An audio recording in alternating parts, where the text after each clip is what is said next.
పిఠాపురం. ఈ పేరు చూస్తే మీకు ఏం గుర్తొస్తుందో కామెంట్ సెక్షన్లో చెప్పండి. మేమైతే పిఠాపురంలో ఎంతో ఫేమస్ అయిన కోకటేశ్వర స్వామి టెంపుల్ చూద్దామని చెప్పి హాలిడేస్కి ఇంటికి వెళ్ళినప్పుడు సమ్మర్ హాలిడేస్లోనే అనుకున్నాము. సో అలాగే నూజివీడ్ రైల్వే స్టేషన్ నుంచి మాకు 4 o'clock early morning 4 o'clock train అయితే ఉంటుంది. సో ఆ ట్రైన్ తీసుకుని మేమైతే పిఠాపురంలో దిగేసాము. పిఠాపురంలో దిగిన తర్వాత అక్కడ స్టేషన్ నుంచి మనకు ఆటోలు ఉంటాయి టెంపుల్కి. సో ఆటోలో అయితే వెళ్ళిపోయాము. ఈ టెంపుల్ని మనం పాదగయ క్షేత్రం అని కూడా అంటాము. యాక్చువల్లీ భారతదేశంలో 3 గయా క్షేత్రాలు ఉంటాయండి. పిఠాపురం గయా కూడా ఒకటి. అయితే గయాసురుడు పాదాలు పడిన ప్రదేశం కాబట్టి దీన్ని పాదగయా క్షేత్రం అంటాం.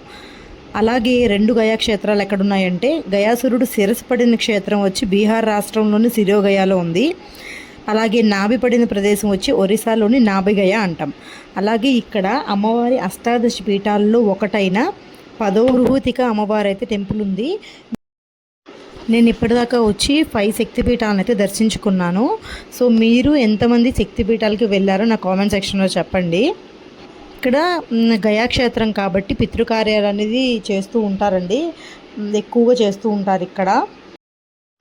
అంతేకాకుండా ఇదే క్షేత్రంలో దత్తాత్రేయ స్వామి మొదటి అవతారమైన శ్రీపాద శ్రీ వల్లభ స్వామి స్వయంభూ విగ్రహం అనేది ఉంటుందండి. మనం ఇక్కడ దర్శించుకోవచ్చు స్వామిని అనేది. ఎంతమంది పిఠాపురంలో ఈ టెంపుల్కి వెళ్ళారు నా కామెంట్ సెక్షన్లో చెప్పండి.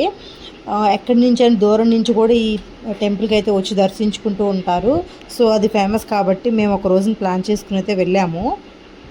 ఇక్కడ మధ్యాహ్నం పూట 12 దాటిన తర్వాత నుంచి అన్నదానం కూడా జరుగుతూ ఉంటుందండి. మేము కూడా ఈ భోజనాన్ని అయితే స్వీకరించాము. చాలా బాగుంది. ఈ వీడియో మీకు నచ్చినట్లయితే లైక్ చేయండి, మన ఛానల్ని సబ్స్క్రైబ్ అయితే చేసుకోండి. నెక్స్ట్ వీడియోలో మిమ్మల్ని కలుసుకుంటాను.